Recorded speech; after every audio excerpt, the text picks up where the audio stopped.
Well, good morning, everyone.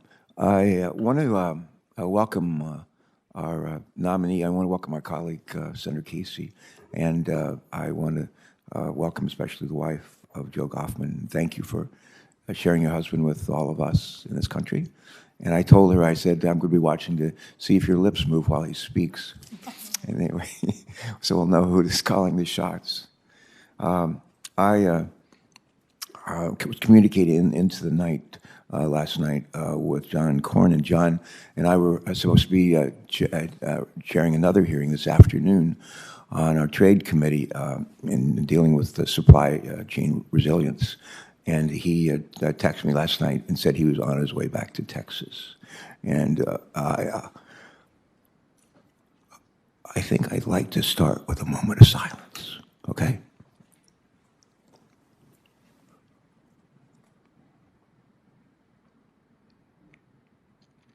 Amen, thanks. Okay, let's try it again. Today we're here to consider the nomination of one Joe Goffman to serve as an assistant administrator for the Office of Air and Radiation at the Environmental Protection Agency. Joseph, welcome back. To the EPW committee, a place you know well. And while I know this hearing room brings back memories, both probably good and bad, from your time working with us on this committee, today you join us on as a nominee. I want to thank you for being here and for your willingness to serve our nation at this critical point in our history. Before I talk a little bit about Mr. Goffman's experience and qualifications, I want to call on Senator Casey. Bob, somehow they didn't write you in my script, but I want to call on you just to make some comments, and then once you've done that, we want you to sit with us for the next 3 hours. No, I'm kidding. We're delighted that you're here and welcome your comments on Joe. Thank you. Well, Mr. Chairman, thank you very much. I want to thank you and the ranking member for the privilege of appearing before the committee. And today I come here proud as a Pennsylvanian to introduce Joe Goffman, who is, as the chairman mentioned, the nominee to serve as Assistant Administrator for Air and Radiation at the Environmental Protection Agency. Joe grew up in Philadelphia, in the Olney section of Philadelphia, a community that I know, having worked as I did as a young man in North Philadelphia as a volunteer. Olney is just kind of at the other end, or the higher end of North Philly. And I know of his personal experience when he was working as a young man, and also his academic background. But I think if I had to encapsulate, or if he were to encapsulate his 40-year career, it's a career that's centered on public service and his dedication to protecting the health and the environment of the American people. He's worked in the Senate, of course, as well as the executive branch, and he knows that the best results for our nation's health, environment, and economy happen through public engagement and a collaborative, open-minded, problem-solving approach. We can be sure that he will listen to all sides of the issues before him while faithfully adhering to the law, the science, and expert technical advice. Joe Goffman's nomination has broad and diverse support. He secured the support from labor organizations, from the mine workers to the steel workers to the United Auto Workers and to the AFL-CIO overall. Many of America's farmer and biofuels organizations have supported his nomination, including the National Corn Growers Association, the National Farmers Union, the American Soybean Association, just to name a few. And as well, leading voices in the environmental community, whether it's environmental NGOs, the environmental justice community, including the Evangelical Environmental Network, Earth Justice, the National Resources Defense Council, Mom's Clean Air Force, as well as the American Public Health Association, all support the swift confirmation of Joe as Assistant Administrator of the Office of Air and Radiation. In his decades of legal, legislative, policy, and practical experience, he has helped craft and shape the clean air programs that America enjoys. The first was the landmark acid rain program, which is widely recognized for its innovation, effectiveness, and durability. In 1989 and 90, when Joe served as associate counsel for this committee, he worked on the provisions of the 1990 Clean Air Act amendments that established the first of its kind cap and trade program to cut pollution that was harming our lakes and streams, clouding the Appalachians with haze, and threatening millions of Americans. After President George H.W. Bush signed the amendments into law, Joe took the experience he had gained and put it to work with the talented and dedicated career staff at the EPA to implement the legislation. Fast forward 30 years, and that program has reduced acid rain pollution to a fraction of 1990 levels, affordably, better protecting our treasured mountains, lakes, and streams while helping millions of Americans live longer, healthier lives breathing cleaner air. That type of experience, helping to write the law, putting it into practice, and then ensuring that it's working as intended, was reflected in the major air pollution programs Joe helped to develop when he held senior positions during the Obama administration and with programs that have improved both air quality and protected people's health. That's why he's uniquely qualified to serve as assistant administrator. Joe Goffman has an abiding commitment to public service. He's dedicated his career to environmental laws and policy aimed at safeguarding and improving America's health and their prosperity. So I respectfully ask the members of the Environment and Public Works Committee to support his nomination. And Chairman Carper and Ranking Member Capito, I ask unanimous consent to add letters of support from the aforementioned stakeholders into the record. Without objection. Thank you, Mr. Chairman. Thank you very much. And Joe, you could not have a better advocate sitting for you at this table. And we're grateful that he would come and spend his time and share these thoughts with us. Thank you. Thank you. Thank you, Bob. Before I talk a bit about Mr. Goffman's experience and qualifications, let me begin by setting the table for what's at stake with his nomination. And Senator Casey, we understand you've got a million other responsibilities, and you're welcome, more than welcome to stay to the bitter end. It won't be bitter, but you're more than welcome to stay. But if you have to go do your day job, feel free to slip out. All right. But make no mistake, we've come a long way in terms of reducing air pollution and doing so without harming our nation's economy. Since Congress passed the historic Clean Air Act of 1970, we've reduced our nation's soot and smog pollution by nearly 80%. Let me say that again. Since the passage of the Clean Air Act of 1970, we have reduced our nation's soot and smog pollution by nearly 80%. And while our gross domestic product grew by more than 250%, adjusted for inflation. Along the way, we found that cleaner air is an enormous benefit to all Americans, with the benefits outweighing the costs by nearly 30 to 1. And yet, despite all of our successes, many of the most vulnerable Americans still breathe air that's unhealthy, especially those living in disadvantaged and low-income communities in all of our states, According to EPA's research, non-white children today are much more likely to die from air pollution than white children in our country. We have a moral imperative to do more to help all Americans breathe healthy air. And we can no longer turn a blind eye to downwind and frontline communities. At the same time, we have a moral imperative to do all we can to save this planet that we call home from the perils of climate change. But we're running out of time to change course before it's too late. Last month, the United Nations Intergovernmental Panel on Climate Change warned us that it's, quote, now or never, close quote, if we're going to limit global warming to 1.5 degrees Celsius and avoid a future with disastrous, irreversible climate impacts. Communities across our country and the planet are already feeling impacts of climate change in the form of rising sea levels, historic droughts, and other extreme weather. Just last week, the National Weather Service released its seasonal outlook. It predicted that the drought gripping the American West and fueling record-breaking wildfires would persist throughout the summer, And as we gather here today, the state of New Mexico continues to battle the worst forest fire in its history. To put it simply, the climate crisis is here. We're at a critical point when it comes to addressing this crisis and mobilizing our nation toward a better future by transitioning away from fossil fuels and deploying over time cleaner technologies. Fortunately, we have an EPA under the Biden administration, in particular, the Office of Air and Radiation, that's willing to follow the law and tackle these great clean air and climate challenges that lay in front of us.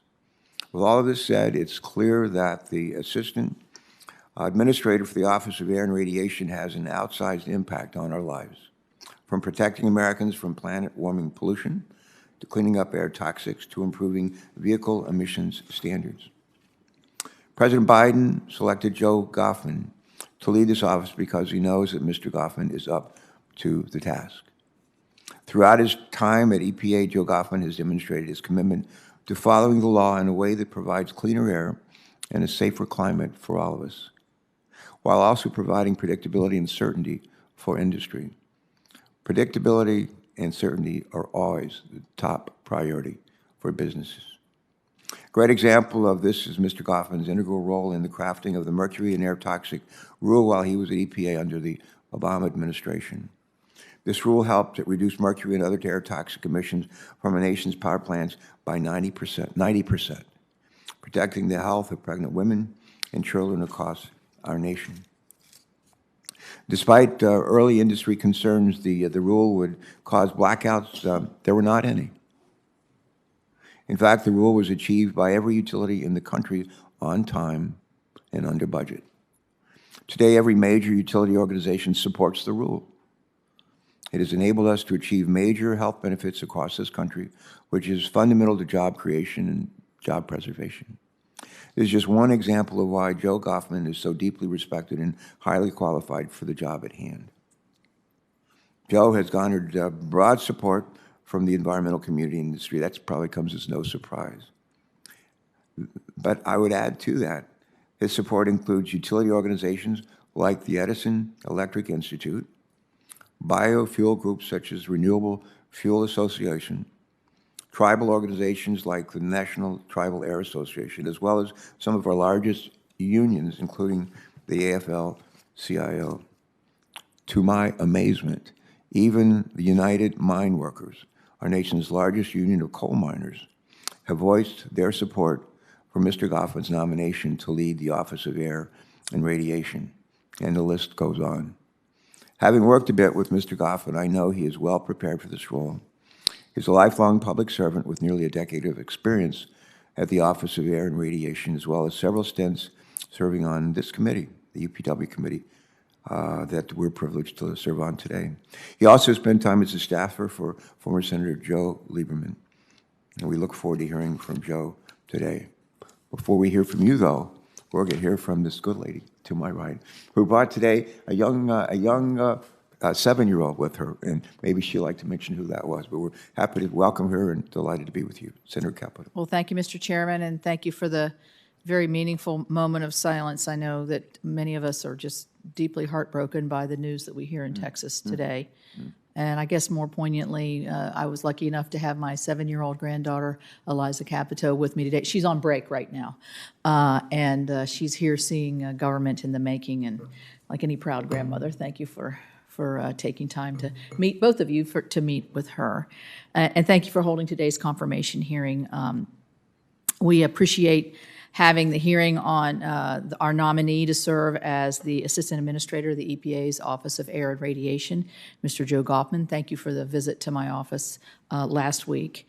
President Biden apparently has chosen to wait longer than any other incoming president to nominate an Assistant Administrator for this very important office, a full 412 days, which bests the record set by President Clinton, who nominated Mary Nichols by a full 5 months. So that delay sort of puzzled me at first. After all, the president has made climate change such a pillar of his campaign and his first few days in office when he took unilateral executive actions to kill the Keystone XL pipeline to transport Canadian oil into the United States. He announced plans for new greenhouse regulations on sectors across the economy, including the power, oil, and gas sectors, imposed freezes and uncertainty on federal oil and gas leasing, and promised a whole-of-government approach to address a, quote, climate crisis. I'd note that, exacerbated by the war in Ukraine and pandemic supply chain issues, the American consumer is now burdened by the fruits of those early policy choices in the form of higher prices for goods, energy, food, and especially gasoline. The president has also made big promises about being transparent with the American people. Logically, if climate change and transparency were such high priorities, one of the first positions I think he would have announced would be the lead official for the EPA's Office of Air and Radiation, the lead federal agency in regulating air emissions in this country. But it turns out, I think, in some cases, transparency and accountability are not the first priorities. By holding this nomination for over a year, he has shielded the Office of Radiation and Air and Radiation, and by extension, all of the administration's current and forthcoming climate regulations from any real scrutiny.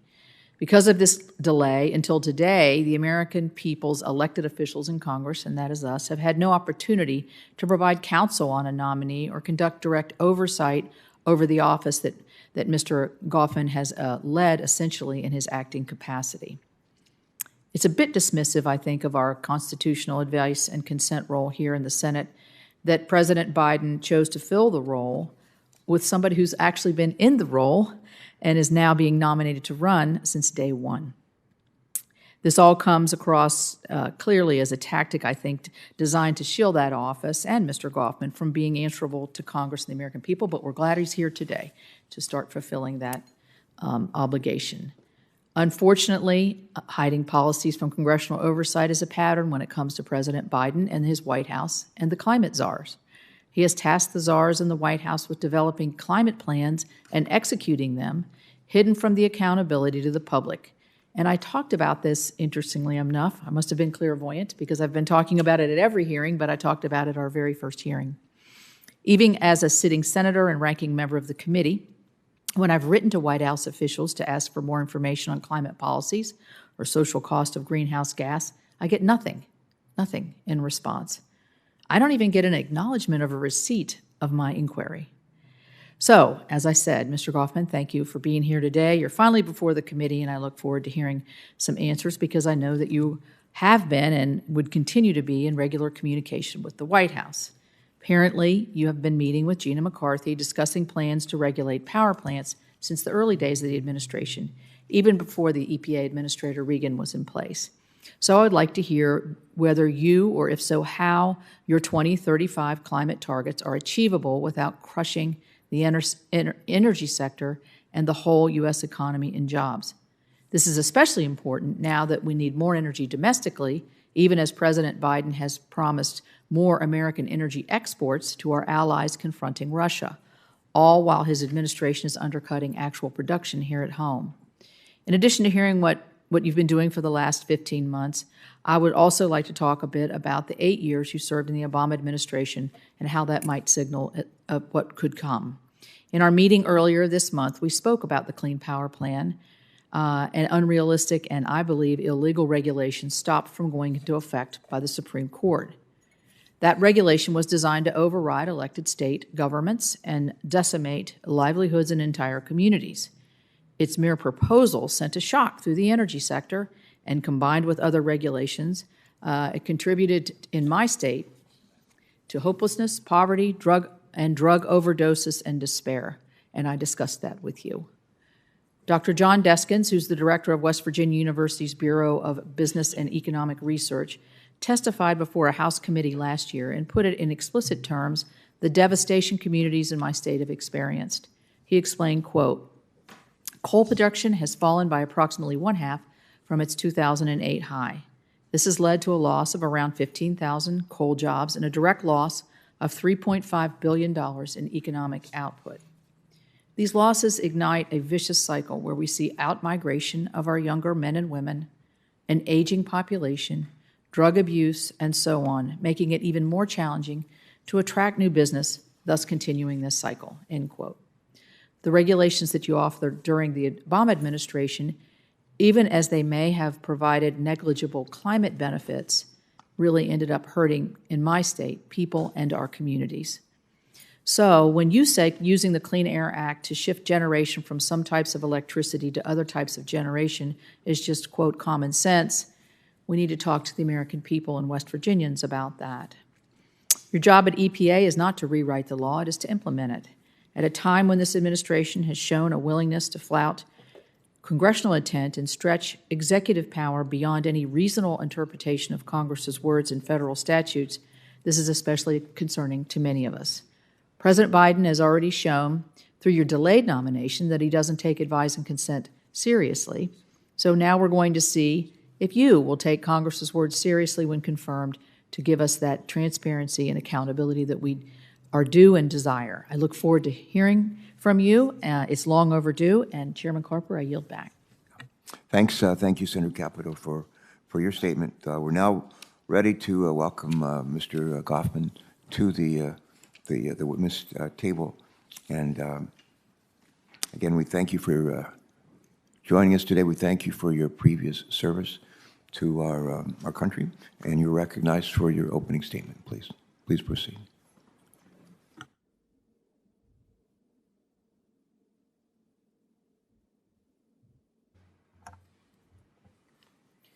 Thank you, Chairman Carper. Thank you, Ranking Member Capito, Senator Inhofe, Senator Bozeman. It's a privilege to appear before you this morning. I know I am here to talk about my nomination and the important work of the Environmental Protection Agency, and I will do that. But I also know that everyone here and in our country is completely devastated today and heartbroken for the lost lives and broken families in Buffalo, New York, and Uvalde, Texas. None of us have the words to soothe the pain that these communities and our country are feeling right now. And I appreciate that while it is difficult to go about the business of the day, we are here trying to do just that, even in the face of our country's grief. I'm humbled to be nominated by President Biden and considered by the committee for the position of Assistant Administrator for the Office of Air and Radiation at the US EPA. I am also grateful for the honor of returning to public service, having previously worked for members of this committee 4 different times between 1989 and 2017. Joining me here today is my amazing wife, Antonia, and watching from their homes in San Francisco, New York, and Los Angeles are my 3 children, Gabriel, Genevieve, and Olivia. I want them to know how very much I love them, and I admire them for leading lives that reflect the values that their grandparents gave to me, values that I have carried with me and relied upon all my life. Like too many Americans, I grew up in a household that struggled financially. There were times when my father was unemployed, and my family could barely afford even the basics. As a child, I felt the pressures of my parents' money worries acutely. For me, protecting jobs and keeping money in the pockets of hardworking Americans is still very personal.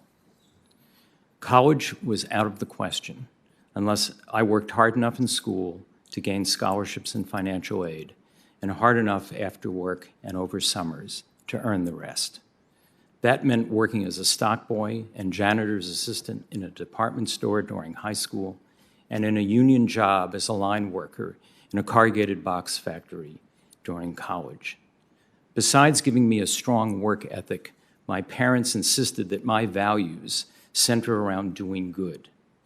And with the civil rights movement of the 1960s gripping their and my own young but admiring attention, the lesson I took away was that every person, including me, was responsible for making our society more just. Working for the committee in 1989 and 1990 gave me the chance to do that. I was the lead staffer on the acid rain provisions of the bipartisan Clean Air Act amendments of 1990, which succeeded in achieving substantial power plant pollution cuts at the lowest possible cost to businesses and consumers while ensuring cleaner, healthier air for our children to breathe. The legislation worked because it was grounded in science and crafted with the input of utilities themselves.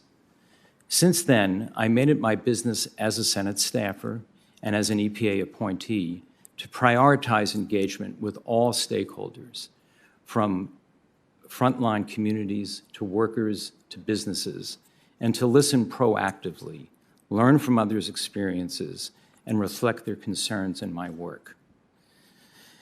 My goal continues to be policy that protects people's lives while enabling our economy to thrive. I believe that commitment paid off in a range of committee and EPA actions that I have been fortunate to have contributed to. The bipartisan McCain-Lieberman and Lieberman-Warner bills, which the committee reported out and then brought to the floor in 2008, EPA's mercury and air toxic standards and cross-state air pollution rules, and the automobile tailpipe standards EPA issued last December, all achieved or will achieve ambitious pollution reductions while keeping costs down and protecting public health, and also winning support from the power sector and the automobile industry. The committee's leadership on the bipartisan American Innovation and Manufacturing Act and the bipartisan infrastructure law is the model for an approach that unites the environment, the economy, and environmental justice. Inspired by your work, my EPA colleagues and I met the deadlines you set in the AIM Act to start the phase down of HFCs this year. And with the application window opening just last week for the Clean School Bus program, we are moving quickly to get the funding into the hands of communities for clean and electric school buses. Members of the committee, like you, I believe that all Americans, no matter where they live or what they do for a living, deserve clean air to breathe, a secure job, and healthy, safe communities in which to raise a family. And they all need to be seen and heard by those of us who serve them. It would be a distinct privilege to work alongside and support EPA's brilliant and selfless civil servants in this shared mission. If confirmed, I will approach all our decision-making by bringing all stakeholders to the table, and will do so with the integrity, transparency, and accountability that Administrator Regan demands. Thank you for the privilege to speak before you today, to hear your concerns, and to answer your questions. Mr. Goffman, thank you for your testimony. Antonia, thank you for being here. I could barely see your lips move as he spoke. But thank you. In the military, I spent a few years of my life, a lot of years of my life in the Navy, and we always used to say that the spouse of the member in uniform, the spouse of that person, serves our country as well. So we thank you for your service and for sharing with us your husband. And if your daughters, is it Gabrielle and is it Genevieve and is it Olivia, if they're watching, thanks for sharing your dad. Now we're ready to ask questions of our witness. And Senator Capito and I have agreed to 2 5-minute rounds of questions with additional rounds at the discretion of the chair. To begin with this, as Mr. Goffman will recall, this committee has 3 standing yes or no questions that we ask of all nominees who appear before us. So I'd like to ask you these questions. Question, do you agree, if confirmed, to appear before you leave, let me just ask a question of Senator Bozeman. Senator Bozeman, before you leave, a question of you. Was there recently a primary held in your state in Alabama? And I understand, as of about 10:05 last night, there was some good news. What was reported? It was reported that I won my primary. You won your primary. That's right. Congratulations. We're happy for you and for your state. Thank you. And that's one of your strongest supporters. Senator Inhofe said one of Senator Bozeman's strongest supporters was Senator Inhofe's daughter. All right. The apple didn't fall far from the tree, Jim, I guess. All right. All right, question. Here's the first question. Do you agree, if confirmed, to appear before this committee or designated members of this committee and other appropriate committees of the Congress and provide information subject to appropriate and necessary security protections with respect to your responsibilities? Do you? Second question, do you agree to ensure that testimony, briefings, documents, and electronic and other forms of communication and information are provided to this committee and its staff and other appropriate committees in a timely manner? Do you? Yes, I do. All right. My third and last question, do you know of any matters which you may or may not have disclosed that might place you in a conflict of interest if you are confirmed? No. All right, good. All right, my first question, this deals with the AIM Act. You mentioned the AIM Act and hydrofluorocarbons in your statement. And President, and that's something that we've worked on a lot in this committee, as you know, care a lot about. And it's still playing out, I think, in the Foreign Relations Committee in the form of the Kigali Amendment. President Biden's fiscal year 2023 budget, I was especially pleased to see that $35 million for the implementation of the bipartisan American Innovation and Manufacturing Act, also known as the AIM Act, which is led through Congress by Senator Kennedy and myself. That is Senator John Neely Kennedy of Louisiana and myself. And as you know, the AIM Act phases down hydrofluorocarbons, or HFCs, which are super climate pollutants currently found in refrigerators, in air conditioning, and other household items. Moving toward the climate-safe, American-made alternatives will create billions in economic growth and real American jobs. The AIM Act is great for our climate and our economy. I applaud the work of you and your EPA team in implementing the AIM Act in a timely manner. So here's my question. If confirmed, under your leadership, how will EPA use the budgeted AIM Act investments in implementation and enforcement? And why are these investments important for American businesses as well as for our environment? Go right ahead. Thank you for that question, Senator, because it gives me an opportunity to repeat what I said in my testimony. The bipartisan leadership that this committee and Congress showed in enacting the AIM Act really was inspirational. And that's in part because the AIM Act was a classic win-win.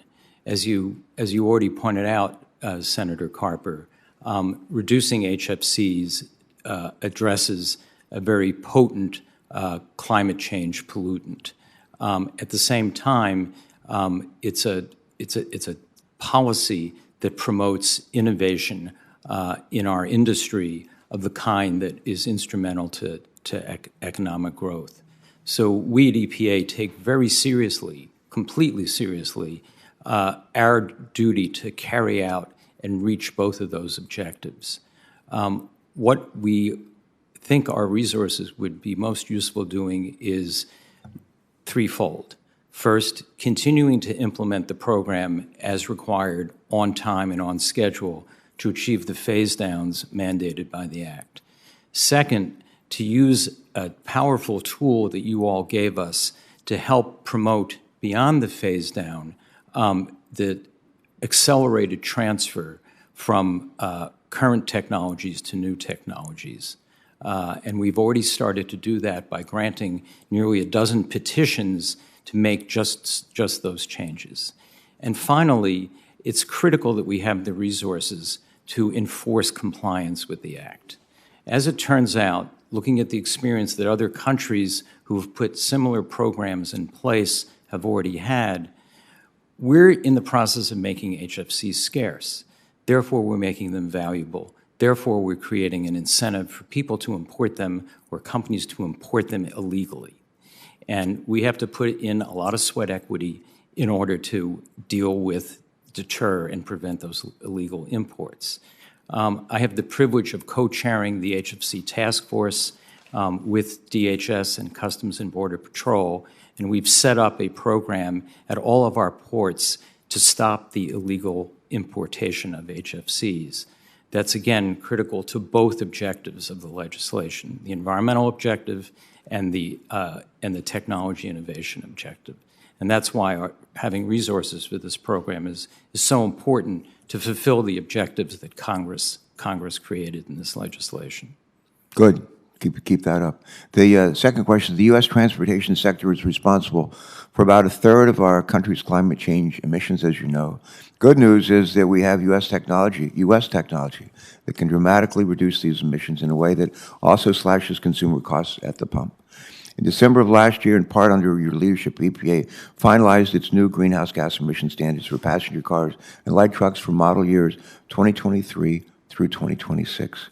These standards will help set the stage for future emission standards under the Clean Air Act for model years 2027 and beyond, and help transition us to a zero emissions future. Question: would you please take a moment to describe how the vehicle emission standards your team finalized last year will reduce greenhouse gas emissions while also providing adequate lead time for manufacturers to comply, saving consumers money at the pump, and reducing overall demand for gasoline? All we put those together, it's like a it's like a win-win-win situation. Please proceed. Thank you for that question, Senator Carper. I can maybe add another win to the list. Go right ahead. Because what that rule does is, as you say, set ambitious emission standards for tailpipe of automobiles. In fact, in the last year of the standards, that is model year 26, we've put on the books the most ambitious greenhouse gas tailpipe emission standards ever. What that does is provide not only significant climate benefits and air quality benefits, but it also means that to operate a motor vehicle that meets these requirements or these standards, drivers will be able to pay less at the pump because the vehicles will use gasoline more efficiently. And some of those vehicles, if consumers opt to buy them, will be electric vehicles, liberating them, if you will, from the turmoil that we're seeing in global oil markets and the horrendous prices people are paying just to fill up their cars now. At the same time, Senator, this standard is aligned with the investment strategies that many of our auto manufacturers are already pursuing, which is to build out new car fleets that not only include or offer internal combustion engines that are highly efficient, but also electric vehicles. So what I think we've done with this set of standards is provide our auto manufacturers with the kind of certainty and clarity to support investment strategies that they are already undertaking. All right, thanks very much. Senator Capito. Thank you, Mr. Chairman. I want to start just with a couple quick yes/no answers. And you can tell from my opening statement where I'm going with this. So do you commit to providing responses to the EPW committee in a timely manner? Yes. Thank you very much. Do you agree with the following statement made by Administrator Regan? It is an obligation of all of us as public servants to be as transparent as possible to this body and to the public. Yes. Thank you. And I appreciate that. So I'm going to go back to a couple letters that I wrote you recently in 2021. I was asking about the oversight on the renewable fuel standards. I wrote in March, in August, and again in October. I sent 3 separate letters. I did not get any response until December 14th, 2021, which was 9 months after the first letter, when you sent me 3 letter responses with virtually identical responses in each letter. In other words, they all had the same text. And I will put that, I ask unanimous consent to put the correspondence into the record. So do you believe the form letter responses that you provided to these 3 letters was timely and transparent? I'd have to go back, Senator. To answer your question in a meaningful way, I would like to go back to the letters you sent and refresh my recollection on the letters that we sent back to you. I can assure you that I completely agree with you that transparency and clarity is essential to the role of the Office of Air and Radiation. And I would be happy to respond further after I get a look at the letters. Okay, yeah, I would like that. I would offer my opinion that 9 months to answer a letter is not timely, and that since all 3 of them said exactly the same thing, I question how much time it took to really put those together and what kind of depth of looking at our congressional oversight. But we'll talk about that once you look at it in greater depth. So I want to talk to you about the Clean Power Plan. During your time in the Obama administration, you helped to write the Clean Power Plan, correct? Correct. Correct. In a 2019 op-ed, you wrote with Gina McCarthy and Janet McCabe that you called the Clean Power Plan a success. You advocated for using the Clean Air Act to shift electricity generation between different types of energy. You also stated in 2020 that the answer to the question, what's the best system of emission reduction, was, quote, the common sense answer is just move generation. So I would ask you, what is the legal authority that gives EPA the ability to require generation shifting that you're calling for? Our belief at the time was that Section 111 provided us the legal authority to do that. To call for generation shifting or to call for lower emissions? To call for lower emissions. But not generation shifting? I have to be careful in answering the question right now, Senator Capito, because as you know, that question is before the Supreme Court in, West Virginia versus EPA. And I think we're going to get the answer soon as to what the legal authority is. I don't want to say something that would complicate the government's position before the Supreme Court. Okay. Isn't it clear that the best system of emission reduction applies at an individual stationary source? In other words, it is constrained by what an individual power plant can do within its fence line. That's exactly the question in before the Supreme Court, and I think I would be doing a disservice to the government if I tried to answer the question answer your question while this issue is pending. Okay, let me ask you a further question on that, and I think we talked about this in my office. Do you have Plan B already created in your office to react to what the potential of a Supreme Court decision might be? We have identified different options for responding, depending on what the Supreme Court tells us the nature and contours of our authority are. We do two really important things. I think you would recognize as I describe them. You know, we analyze options, trying to apply up-to-date data, and we engage in extensive outreach, not just with the utility sector, but with states, with our co-regulators, with utility regulators, with the system operators, and with frontline communities. That represents an enormous ingredient whenever we do a major rulemaking, particularly in the power sector. Right, and that's what we've been doing. Thank you. I'm at my time, so I'll wait for the second round. Thank you. Thank you, Senator. And next would be, I think by WebEx is Senator Padilla. Senator Padilla, are you joining us by WebEx? I am here, Mr. Chairman. Thank you. Yeah, and once you've completed your questions, Senator Inhofe, and then Senator Kramer. Go ahead. Thank you, Mr. Chair. Appreciate the accommodation since I'm preparing to be in his GAC as well. So I'm going to get right into it. Mr. Goffman, thank you for your commitment to public service and to protecting public health and safeguarding clean air for the American people through your work at EPA. And your prior work for the United States Senate, including this very committee. As you know well, and as we had a chance to discuss prior to today, California is a national leader in the fight against the climate crisis and eliminating toxic pollution, particularly from the transportation sector, because we've seen how these pollutants can impact communities throughout our state and throughout the country. That's why I'm proud that under your leadership, EPA reissued California's waiver to set our own clean vehicle standards under the Clean Air Act. California clearly has the authority to do so, and now California is free to aim even higher and accelerate the deployment of zero-emission vehicles.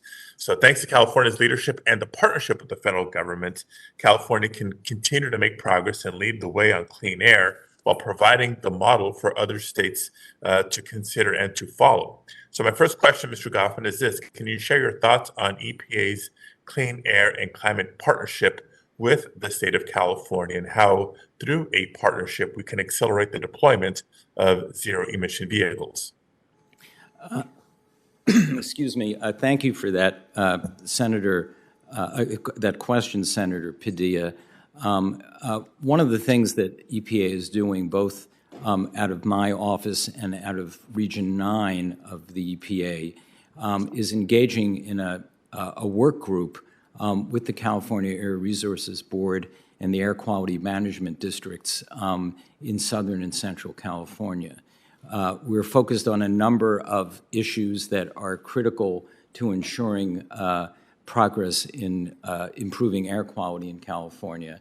And we are certainly in regular touch with the California Air Resources Board, examining different options for setting meaningful but workable emissions limitations. One of the things that we are planning to do, as directed by President Biden, is to examine whether or not we can establish longer-term clean vehicle standards past model year 26.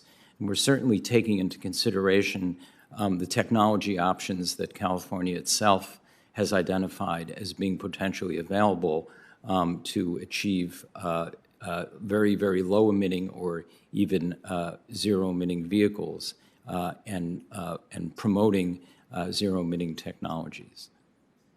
Okay. Well, as we've discussed, California is not just an ambitious leader when it comes to emissions of passenger vehicles, but frankly, in all sources of pollution under state and local jurisdiction. And we continue to press the EPA to do more to address emissions from mobile sources of pollution under federal jurisdiction. Notably, the proposed heavy-duty truck rule is an important initial step. And as you know, I've encouraged EPA to ensure that the final rule is aligned with California's Advanced Clean Truck Rule and strengthens EPA's proposed option 1. But EPA can do more than just cut emissions from these trucks. EPA is preparing a regulatory agenda to reduce emissions and decarbonize the entire transportation sector, I hope. And I'm certainly advocating for the inclusion of locomotives, off-road equipment, shipping, and aviation. So can you share with us what plans the EPA has to cut pollution from these sources and how the EPA can encourage private sector to spearhead technological innovations necessary to achieve these decarbonization goals? Again, thank you for the question, Senator. I want to point out that you just identified the several work groups that EPA Region 9, EPA headquarters, the Air Quality Management District, and CARB have formed because we are looking at how to answer exactly those questions, whether it's on the regulatory side, whether it's on the side of leveraging federal funding to go into transportation infrastructure or into the acceleration of the turnover of current high-emitting vehicles to lower-emitting vehicles, and that includes both trucks on the road, trucks in ports, and off-road vehicles as well. And of course, we are working with the technical staff in those California entities, CARB, Air Quality Management Districts, who themselves have a lot of know-how and in terms of what kind of technology options are available for setting standards or using other government resources to promote the acceleration of clean vehicles, both, again, on the road and off the road. Okay. Well, thank you for your responsiveness to date and look forward to continuing to advance these conversations. Thank you, Mr. Chairman. Thanks. Thank you so much. Before I turn to Senator Inhofe for his questions, I want to ask unanimous consent with respect to courts and greenhouse gases. And I want to put into the record an amicus brief to the Supreme Court that I filed with, I think, 190 other members of Congress that explains the legal history relating to federal law and greenhouse gases. Without objection, so ordered. And with that, Senator Inhofe, please. Well, thank you, Mr. Chairman. I'm very comfortable, and we've known each other for a long period of time, dating back almost 30 or 40 years.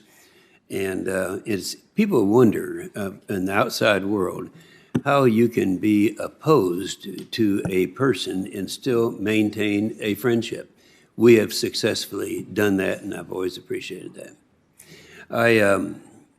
Mr. Goffman, we all agree on the need for a safe and smart transition away from leaded avgas, but we also must ensure that there is no disruption in general aviation in process.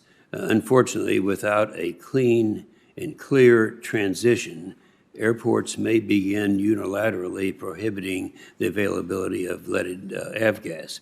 And I have quite an extensive background in aviation, so maybe I'm more sensitive to this than most people. But I'd like to ask unanimous consent to enter into the record the attached letter that from the Avgas Coalition expressing serious concerns on the unilateral decision of one airport to prohibit the sale of leaded avgas. Without objection, so ordered. Now, Mr. Goffman, I want to read the question that I'll ask you, and there's a reason for that. Mr. Goffman, will you commit to fostering a safe and smart transition away from leaded avgas and working with the FAA and industry to ensure that fuels available today remain available until a solution is fully approved and widely available? Senator, thank you very much for that question, because I think to the extent that EPA plays a role in all this, we are wanting to avoid exactly what you were wanting to avoid, which is disruption in the availability of airports and of flying options, including to individual pilots. What we are trying to do is twofold. One is to make a determination, first and foremost, of whether or not lead from certain aircraft is presenting a threat to public health and the environment. At the same time, once we get through that process, which still has a way to go and is essentially a scientific process, then if we determine that it is presenting a threat, say, to children living around airports, then we will take the next step of addressing different options we might have for dealing with that problem. And I think as part of that process, we would certainly be committed to finding a solution that works for everybody, including not disrupting any transition from the current leaded fuel use to the next. Mr. Goffman, that's the very reason that I worded it the way I did, because this disruption could be a problem for a lot of people, and I want to make sure that that is fully considered. And I think your statement is a good response. Now, as you know, the small refinery exemption provision that's found in the Clean Air Act were written to ensure small refiners experiencing disproportionate economic hardship could obtain relief. Now, Oklahoma ranks among the top states that would be interested in a question like this. In December of 2021, your office proposed blanket denials of 65 pending small refinery petitions, and in April, your office denied 37 small refinery petitions that were dating back to 2018.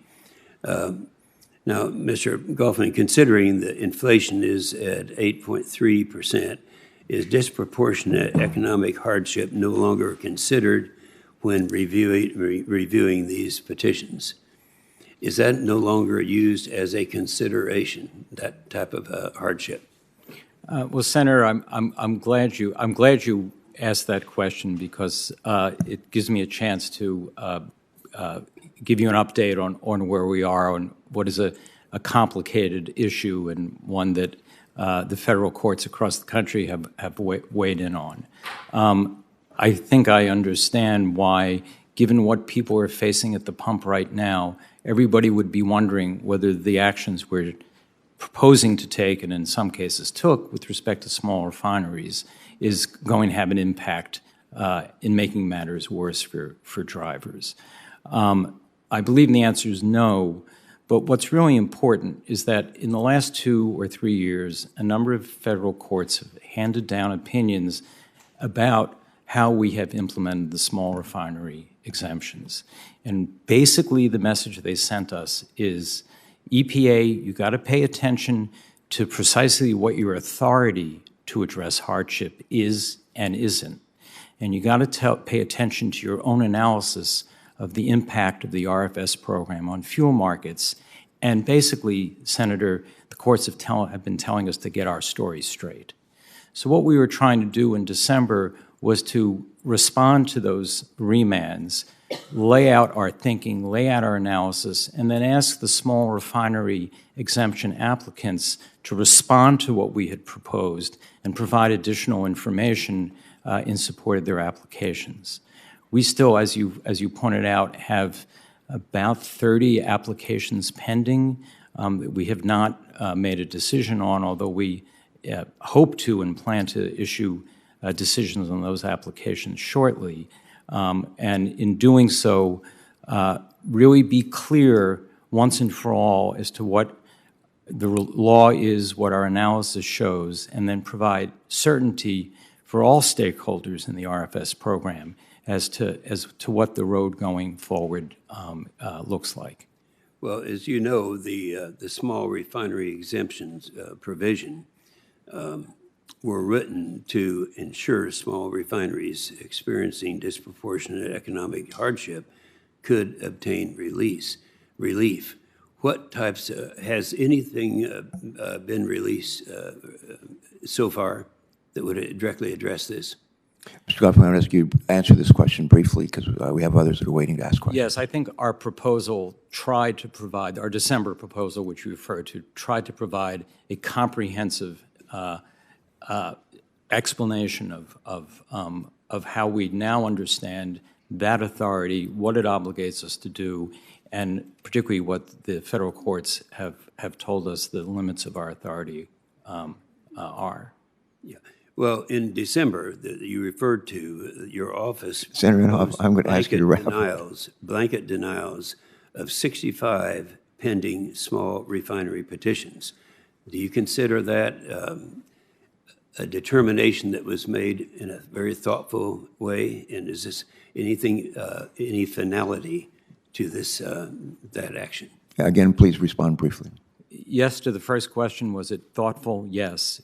Was it the final word, so to speak, on this program? No, because we are going to continue to weigh each application on its own merits. Thank you, Mr. Chairman. You're quite welcome. Senator, we've been joined by Senator Lummis. We've been joined by Senator Cardin in the White House. And I would just say to Ms. Goffman, to you and your wife who's observing this closely, we're about to we had an air show in Dover this weekend that we call it Thunder Over Dover. We had the Blue Angels, we had the Thunderbirds, and they do one of those things that they do, as Jimmy knows, is they like, the planes, they go in all different directions. We're about to do that. And Senator Capico has run off to one occasion, and I have to go join the Homeland Security Committee. Ben Cardin's good enough to hold the gavel, and if he has to leave, I think he's going to hand it over to Shelton. But for now, I'm going to keep this keep the train on the track, and I'm sure it's going to end in a good place, and I'll be back as quickly as I can be. The gavel feels good. I may not want to give it back to you, Mr. Chairman. First, thank you for your service. We appreciate it very much, Mr. Goffman. I want to follow up on Senator Padilla's point, but from a little bit different perspective, dealing with the updating of the rules for heavy trucks.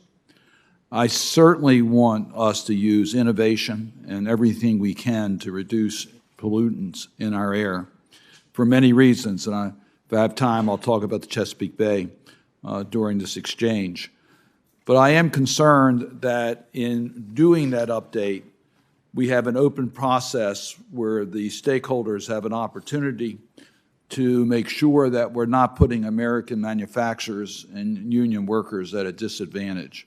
So can I have your assurance that in developing this updated rule, the stakeholders will have an open process for their concerns to be listened to, and that you are sensitive to U.S. manufacturing and union and our labor policies here in the United States?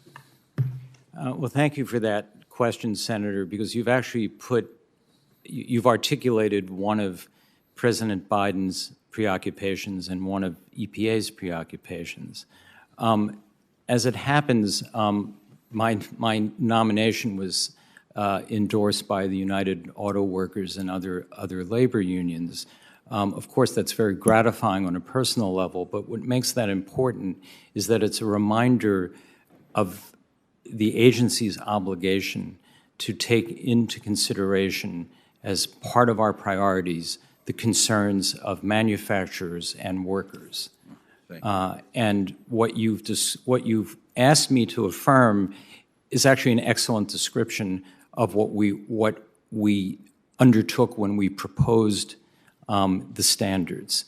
Our proposal actually laid out options, and the express purpose of doing that was to foster a very robust, ongoing and sustained process of engaging with the full range of stakeholders, from the communities whose air quality is affected by emissions from these vehicles, to the manufacturers, to the states who are responsible for ensuring air quality and therefore have a stake in our standards. We are working closely with, among others, the United Auto Workers in carrying forward the kind of outreach and engagement process that we have in mind and that I think you very aptly described as our objective. And I have visited one of such facilities in the Mack Volvo facility in Hagerstown, which has seen a significant decline in employment because of the realities of where we are today in auto manufacturing. I have seen firsthand the innovation that they are doing, which is very gratifying and very helpful in regards to our overall strategies to deal with pollutants and climate change. So I appreciate that, and I'm glad to see it was part of the planning process. We just now need to carry that out, which brings me to the Chesapeake Bay. I think most people might be surprised to learn that one of the major sources for pollution in Chesapeake Bay are airborne. We can talk about the mercury levels in the bay itself. So can you just share with me how you are, in going out your work, sensitive to the efforts that we have in regards to water quality at Chesapeake Bay and our environment as it relates to airborne pollutants? Yes, Senator, thank you for that question. The issue of the effect of air pollution on our aquatic systems, our waterways, including the Chesapeake Bay, has been one of the, if you will, preoccupations of the Clean Air Act itself. And earlier this year, we issued a proposal addressing the question of whether or not it was appropriate and necessary to set and maintain mercury standards for emissions from power plants. And in the course of answering that question or proposing an answer to that question, we looked specifically at the question you raised, which is, what is the effect of emissions from smokestacks of power plants on places like the Chesapeake Bay and similar aquatic and water systems across the country? We proposed to determine that those effects were serious enough to justify maintaining and further setting, if appropriate, mercury emission standards. I thank you for that. I look forward to working with you on that issue. We have been able to make significant advancements in the Bay, and I think sometimes we overlook the need to prioritize airborne pollutants. So thank you. Senator Loomis? Thank you, Mr. Chairman, and thank you, Senator Kramer, for letting me jump over you here with these questions. Mr. Goffman, regarding the proposed Good Neighbor Rule, did you reach out to the states before deciding to move forward on that rule? Senator Lummis, that's an excellent question because it's a topic that's really important to the Environmental Protection Agency and in particular to Administrator Regan. My understanding is that our regional offices worked with the states. Well, they didn't reach out to my state of Wyoming. And we've heard from numerous states and stakeholders that the comment period for this hugely impactful rule is too short, even with this little 2-week extension that you've added. So are you willing to extend the comment period for the proposed rule, given its massive impacts? Well, Senator Lummis, I think that is a very important issue, and if you don't mind, can I make a request and then I'll answer the question? I'd really like to get your guidance and advice on anyone in Wyoming you think we need to be talking to before we finalize this. I'd be happy to get you that information. That would be- Awesome. that would be great. One of the big concerns is air quality models that are developed for eastern states need to be recalibrated for the western states. There's a difference. And so I'm curious, why isn't there a model for the Good Neighbor Rule that's specific to western states? Well, my understanding is that, in fact, we did apply our model specifically to the distinctive topography and atmospheric dynamics in western states. I think, like you, we fully recognized that what we can see with our models looking at eastern air issues is not identical to what we have to look at when we look at western air issues. Let me switch a little bit. We did take account of the distinctive features of, as I said, western air movement and topography. I will get you some names because we have concerns about not having been contacted. So, switching to regional haze rules. Should states have the flexibility in the development of state implementation plans that meet the objectives of the regional haze rules? Generally, yes, Senator. Regional haze rules, as you know, as the senator from the state that includes Grand Teton and Yellowstone, where many Americans have spent, had wonderful experiences, in part because the air is so clear there. That's why it's so important. Generally, the strategy of the Clean Air Act and of the EPA is to rely on states to determine the emission reductions that are needed to fulfill their obligations. So this is a head-scratcher for me because EPA substituted their preferences for the state's plan. And the state implementation plan meets the objectives of the Clean Air Act, regional haze, its programs. Why is the EPA substituting its judgment for states, given what your statement? Well, Senator Lummis, I think I want to give you and Governor Gordon credit for the leadership you've shown on this issue, because for the last year, give or take, the state and the utility Pacificor that operates some of the critical plants in Wyoming have been in extensive discussions. Some of them are confidential because they're being conducted under the auspices of the Circuit Court's mediation practice. But I believe we're very, very close to a resolution that the state and the utility have reached that will allow critical facilities in Wyoming to continue to operate while making the emissions reductions that have been identified as required under the regional haze program. And how close are we? I think we're waiting for one more step, which would be the state submitting a revised implementation plan. My time's up, but I'll follow up with you on some of the things we've discussed today. Thank you very much, Mr. Goffman. Thank you, Senator. I'm looking forward to it. Senator Whitehouse. Hello, Mr. Goffman. Good to see you. I'd like to walk you through a chart regarding EPA activity on sources of greenhouse gas emissions. These are essentially all the major emissions. I could be walking through it, so if you can't read it from there, don't worry. The top one is cars and light trucks. Am I correct that EPA issued a final rule through model year 2026? Yes. And that the greenhouse gas emission standards under that rule are similar to the prior rule promulgated by the Obama administration, at least through model year 2025, when the Obama administration rule ended. That's right. They're similar. And did the auto industry support the Obama rule? And does it broadly support your rule? I can answer more accurately, I think, or with more confidence, the second question. The auto industry intervened or moved to intervene on the EPA's behalf to defend the current rule from challenges. So that would be an indication of support, correct? Yes, it would be. And does the auto industry, in that statement, generally support increasingly strict greenhouse gas emission standards in the car and light truck area?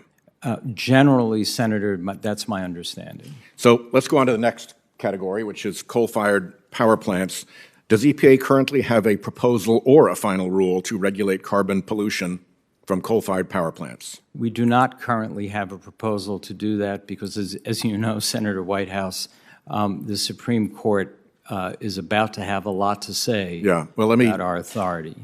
I don't subscribe to the formulation that you should not do anything because of that, so let me just put an asterisk there because I don't think that's the right way to proceed. But let me go further to say that in that case, did the electric utility industry's leading trade association file an amicus brief supporting EPA's ability to regulate carbon pollution from power plants under the Clean Air Act? I believe they did, yes, sir. So let's go on to gas-fired power plants right here. Does EPA currently have any proposal or final rule to regulate carbon pollution from gas-fired power plants? At the moment, we do not. And as I discussed just recently about the others, does the industry support your authority to regulate those emissions? I believe they do. On to heavy-duty vehicles. Now, on this one, you have a proposal, and it is, in my estimation, primarily focused on reducing nitrogen oxide emissions. Is that a fair characterization? Yes, that's correct. And compared to the California rule, it is less strong in terms of driving adoption of zero-emission vehicles. Is that also correct? It's different from the California rule, yes. And less strong, less likely to drive the adoption of zero-emission vehicles? The NOx rule that we have proposed is, Senator, may I offer a little context for what My time is pretty limited, okay. So I don't want to be filibustered with context. No, I'll try not to, but Senator, as you know, President Biden has given us the remit not only to set the NOx standards this year, but then to do a comprehensive heavy-duty vehicle rule that does address further on down the road. But the one we're talking about right now, your proposal, I have described accurately, correct? Yes. And just to put into the record, the CEO of Cummins, which is a huge manufacturer of engines for heavy-duty vehicles, has said, and I quote him here, "There's no question that Cummins has benefited because of environmental regulations. Regulations should be tough because climate change is a tough problem to solve and requires us to find new technologies and new ways of operating." Do you think that that reflects general industry support for heavy-duty vehicle regulations as well? My experience, Senator, is that the industry, company by company, has at least somewhat different positions on regulation. And let's go on to oil and gas facilities where you also have a proposal. Is that correct? Correct. And the proposal does not cover low-producing wells? The proposal that is out now does not, but we are planning to issue a supplemental proposal later this summer. And it doesn't seem to do much to address venting and flaring of methane in the oil and gas facilities proposal, correct? The current proposal does, but as we previewed in the current proposal, we would be doing a sort of second layer of proposal. That would and we're doing it shortly. That would look more closely at methane. Correct. The American Petroleum Institute has said it supports regulation of methane emissions, correct? Correct. My time has expired. We'll pick it up in the second round. Thank you. Senator Kramer. Thank you, Senator Cardin. Thank you, Mr. Goffman, for being here. And I'm going to try to avoid asking you a question that would require you to abstain based on the Supreme Court situation, which I think is prudent of you. So I'm going to avoid that. But I do want to still explore a little bit that experience, because it is one of the, I think the biggest concern most North Dakotans have is that the same group that promoted the Clean Power Plan are back. And in the middle of that, there's a stay of that Clean Power Plan, and of course, the case that you discussed earlier with Senator Capito. But would you say that the utilities and the public utility commissioners supported the Clean Power Plan because it provided some certainty? Because we hear a lot about certainty. Was that an argument at the time? Do you recall? I remember discussions at the time about the Clean Power Plan, and Senator, we went far out of our way to really engage with a lot of key players, including the utility regulators. So I was one at the time. Sorry? I was a state utility regulator at the time, and there was some engagement. And one of the concerns, at least in North Dakota, and one of the concerns we have, frankly, going forward, is that you might recall that the proposed rule said that North Dakota could, reduce emissions by 11%.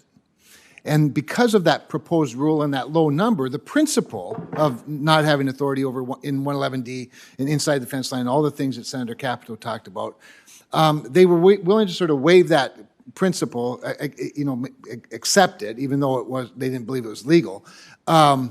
Because 11% was doable, and we'll all work with you to get that done. And then, of course, as you know, the final rule was 45%, which resulted in an arbitrary and capricious successful argument. How is it that you went from this bait and switch, this 11% to 45%? Do you recall how that happened without? Senator, we certainly weren't intending to do a bait and switch. We were. I think I would argue, had three key ideas in mind. One, we thought that we were operating entirely within our legal authority. Two, we thought that we were setting standards that were entirely achievable. Mm-hmm. But we were also, and this third part was equally important, we thought we had offered the utility sector, the electricity sector, broad flexibility in achieving, say, on a multi-state or regional basis, the overall standard. Well, the 45% reduction, if maybe you thought it was believable, it would have been very painful, probably not possible, actually. And even now, when we talk about load shedding as a means of reducing CO2 emissions, and by the way, I'm working with several Democratic members of this committee and other committees on trying to find ways to reduce greenhouse gas emissions, realistic ways that don't destroy the economy. But we see this load shedding as another, coming up again, I guess. And of course, we have the North American Reliability Corporation sounding the alarm. So, North Dakota has two system operators, MISO and SPP, depending on which utility you have. But I want to get back to something you said to Senator Capito. You said in terms of options. So in talking about the Supreme Court case, the West Virginia versus EPA case, and I think it's prudent that you are talking about potential options depending on the outcome. There's no point in waiting forever. But you said you're engaged in, to use your term, extensive outreach to stakeholders. You listed utilities, system operators, public utility commissions, other, I think you called them co-regulators. If I was to call, say, the three public service commissioners in North Dakota, Commissioners Chrisman, Fedorchak, and Haugen Hoffert, or Dave Glatt at DEQ, would they confirm that you've engaged in extensive outreach in drafting these options? Well, thank you for giving me those names, because I was going to ask you who I should be talking to or who we should be talking to, and now I have the answer. Yeah. I believe, at least in terms of my discussions, they have not, but we have met with members of the National Association of Regulated Utility Commissions, NARUC, and we are planning, after the Supreme Court's case comes down, to do another round of outreach and engagement. Well, I appreciate that. And I would, NARUC's great. I was a member of NARUC, and there's a lot we have in common, but there's a lot we don't. And frankly, even Senator Lummis's point that the West is not the same as the East. I mean, North Dakota is one of 4 states who has never violated their ambient air quality standards. 4 states in the lower 48, never. We think we do it pretty well. We like our primacy. We think we don't want federal mediocrity imposed upon us. And so we take great exception when the federal government overreaches its boundaries with us. Those are the names. I can get you more, but I would encourage you to do that, because at the end of the day, to me, as a former state regulator and just as a, I think pretty common sense American, the thing that's missing, frankly, in our federal government these days is federalism. It's foundational to the success of our country, and we have empowered the administrative state to the point where now we're in court all the time. Let's just trust the good states of our country. Thank you, Mr. Chairman. Thank you, Senator Kramer. And I think Senator Kelly's next, followed by Senator Sullivan. Thank you. Thank you both for joining us. Thank you, Mr. Chairman. Mr. Goffman, thank you for being here today. As you know, the Clean Air Act requires counties with unsafe levels of pollution to take steps to come into attainment. In Arizona, there are some significant air quality challenges that are unique to Arizona. For example, since 2017, Maricopa County has seen the number of days where air quality has been affected by wildfire smoke go up about 75%. And in Yuma County, and I was just in Yuma County last week, high winds often create these dust storms. But the interesting thing here is frequently these dust storms start in Mexico or in California. So the EPA needs to work for Arizona. So, Mr. Goffman, do you believe that the Clean Air Act intends to hold local governments accountable for air pollution created by exceptional events like wildfires or dust storms, which, by the way, in the case of Yuma, often occur in another state or even in another country? Well, I actually believe 2 things. One is it's not the intention of the Clean Air Act to hold air districts accountable for events like that, but it's incumbent upon the EPA to work with air districts and states to do what we can to really improve air quality, even in or especially in the face of that particular set of problems. And I know that my colleagues in Region 9 are working closely with the Arizona Department of Environmental Quality and with local air quality managers to tackle actually a host of problems that are facing Yuma and Maricopa County. And I think we're going to get there. Well, I agree, and I think we can get there as well. And I believe that if we want to make progress towards improving air quality, we've got to have some achievable benchmarks for these communities based on factors that are within their control. These dust storms and wildfires are, clearly outside of their control. And I often hear from communities about this and the enormous difficulties that they face, when they have to demonstrate to EPA that an exceptional event has occurred. You mentioned EPA Region 9, which is the region that has Yuma County, and their office, the EPA Region 9 office, has not yet concurred with demonstrations conducted to show that exceptional events are responsible for the county exceeding the PM10 standard. So why do you think that is, Mr. Goffman?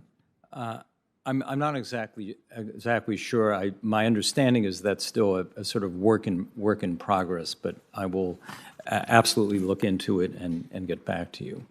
Do you think that communities can be expected to develop a compliance plan before EPA provides feedback to help the community understand what sources of emissions that they are not responsible for controlling?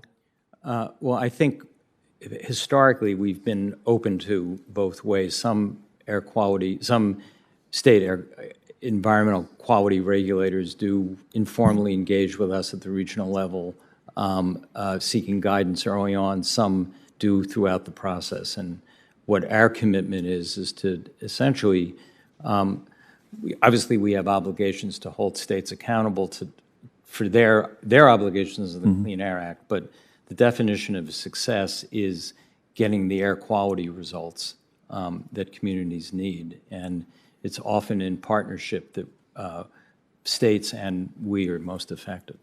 So if confirmed, will you commit to ensuring that your team at EPA, at the headquarters, and the team at Region 9 are available to work with Yuma County to review exceptional event data and develop a compliance plan based on the factors that the community can control? Absolutely, Senator. Well, thank you. Mr. Chairman, if I could just go over by like 1 minute. I want to talk about Maricopa County for a second. Well, let me think about it. Okay. All right, thank you. I understand that there were 38 days in 2021 where the county experienced unhealthy ozone levels due to smoke from wildfires. We've had some really bad wildfire seasons over the last couple of years. And under the exceptional event rule, the county believes they will need to conduct 38 exceptional event demonstrations for those 38 days. And as wildfire seasons in the West get worse, what steps will you take as Assistant Administrator to expedite the consideration of exceptional event demonstrations? Well, I will commit to you now, Senator Kelly, and to Arizona, that as we enter what seems to be a new era in terms of the intensity and frequency of wildfires, we will reflect in the way we process these demonstrations that new reality. All right. Thank you. Thank you, Mr. Chairman. You're welcome. Thank you. Senator Sullivan. Thank you, Mr. Chairman, and Mr. Goffman. Congratulations on your nomination here. I just came from a Commerce Committee meeting where I was fairly riled up because I was highlighting the Biden administration's, now it's 25 executive orders and executive actions singularly focused on Alaska. 25. These hurt jobs, resource development, access to land, particularly they target the Native community.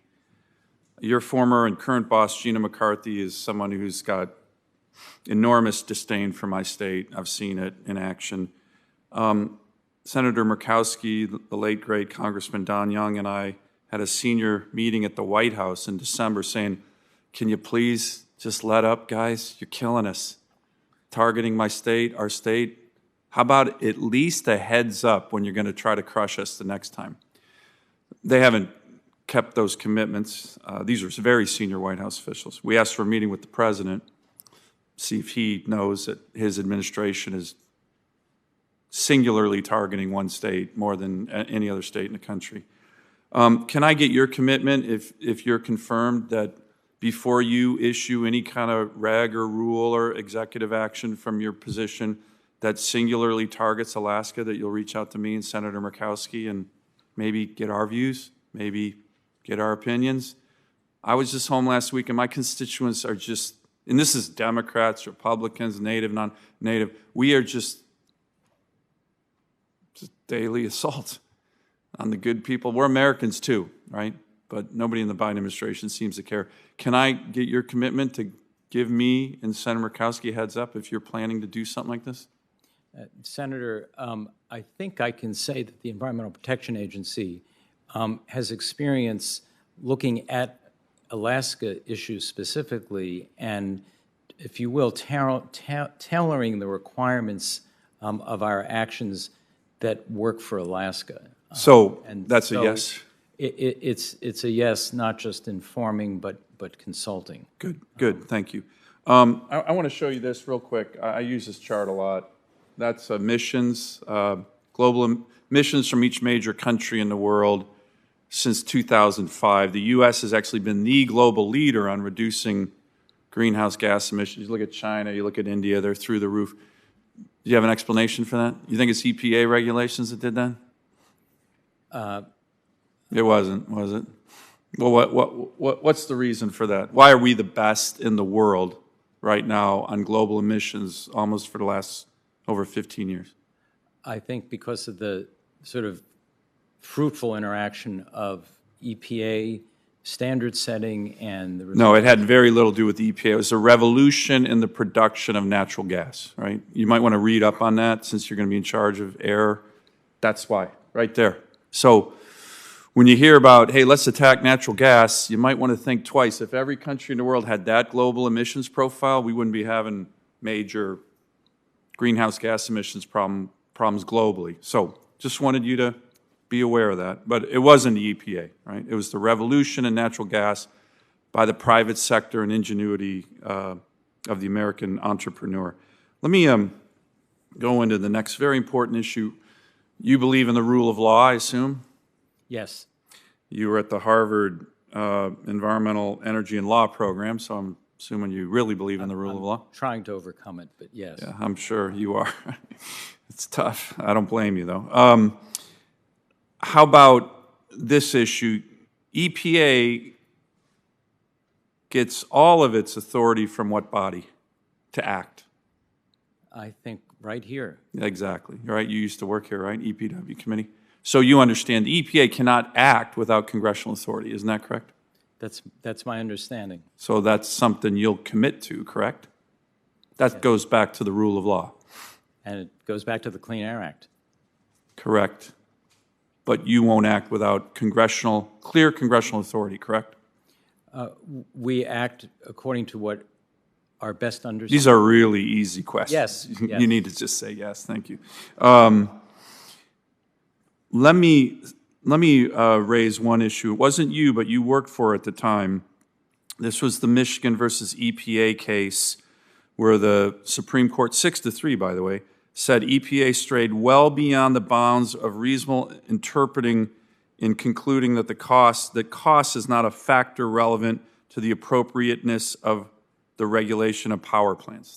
You're familiar with that case, right? I am familiar with that. Okay, because weren't you part of the individuals who put together that rule?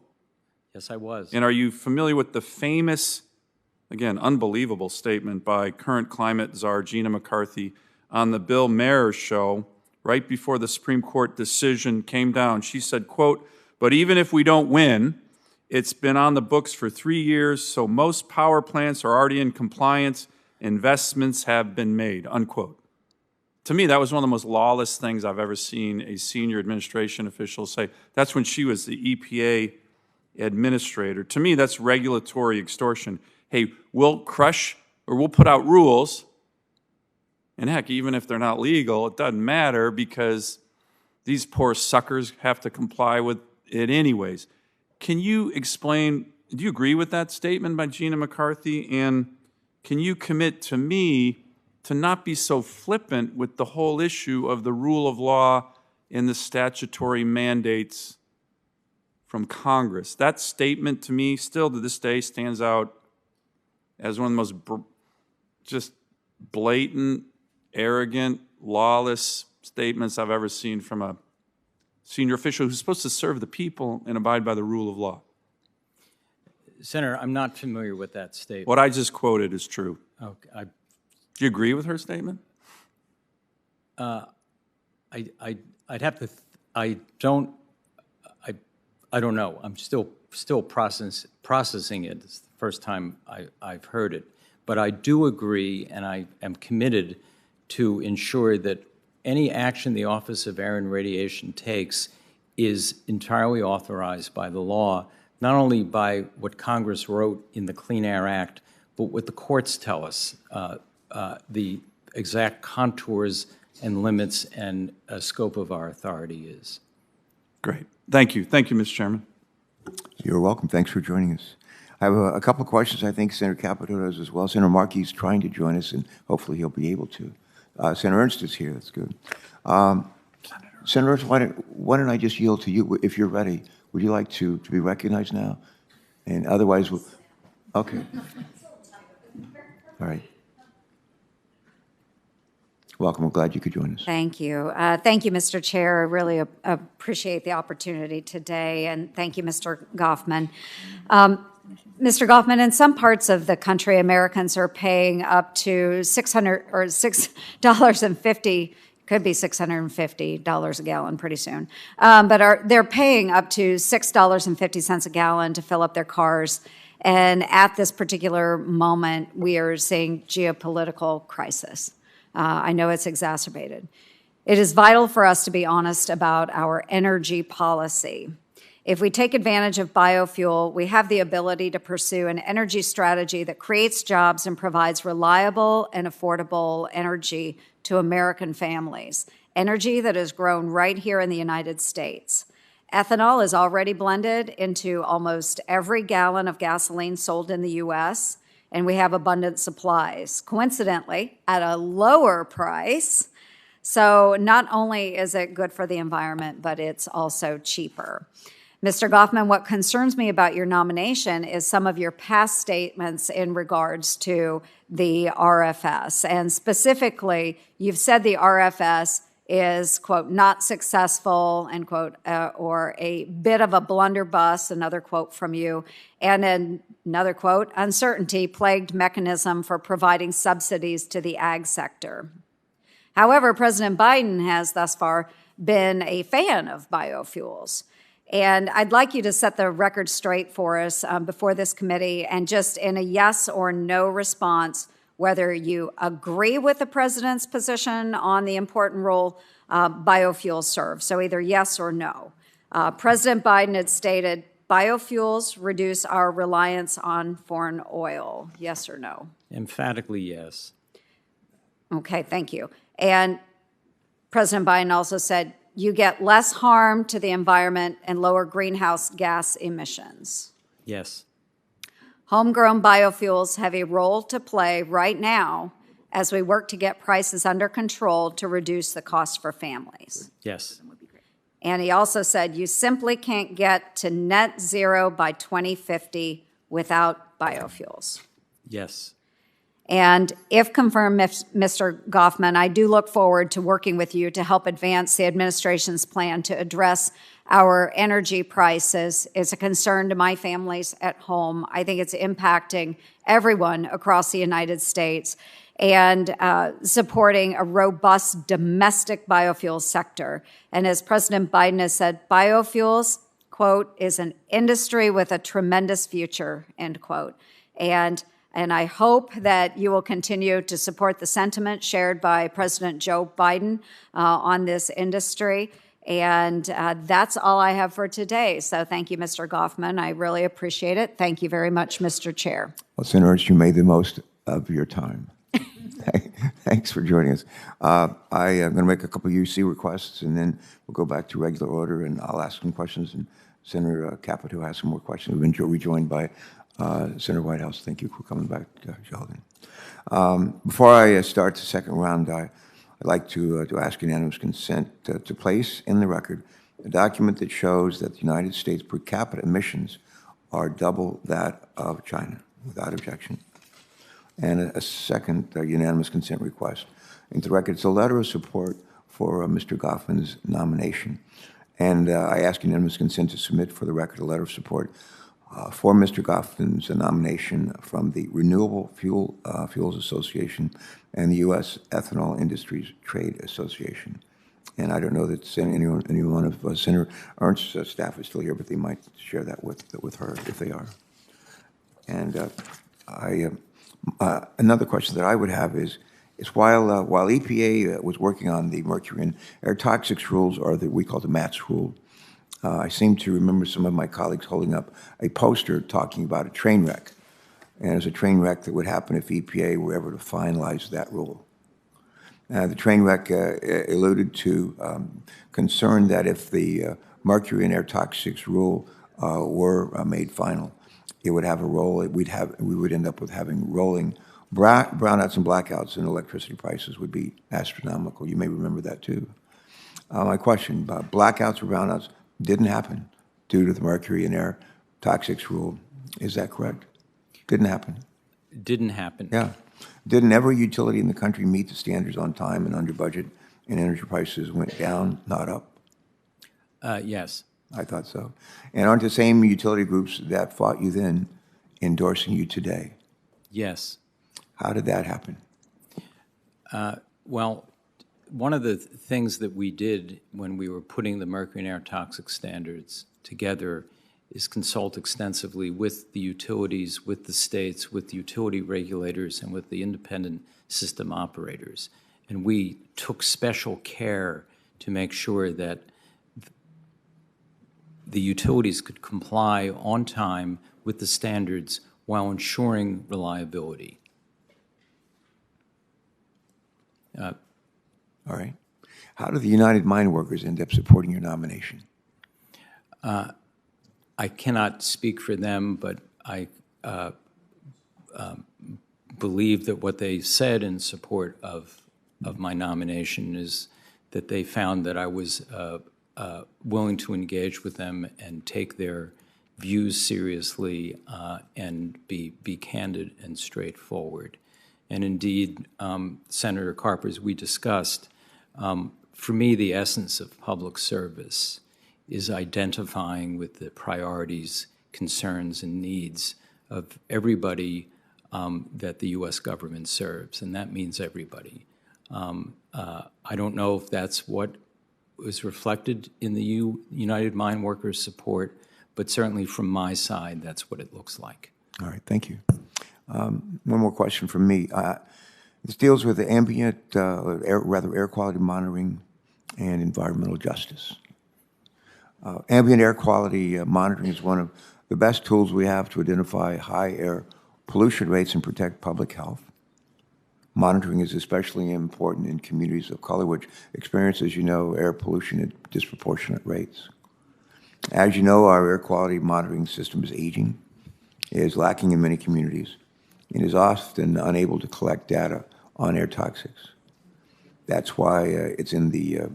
That's why we actually addressed it in the American Rescue Plan. And a number of us, including me, worked hard to ensure that there was funding available for EPA to conduct community air monitoring. My question: as Air Administrator in the Office of Air, how could you utilize monitoring funds provided to the EPA, both through annual appropriations and the American Rescue Plan, to address environmental justice and achieve equity in pollution monitoring across populations?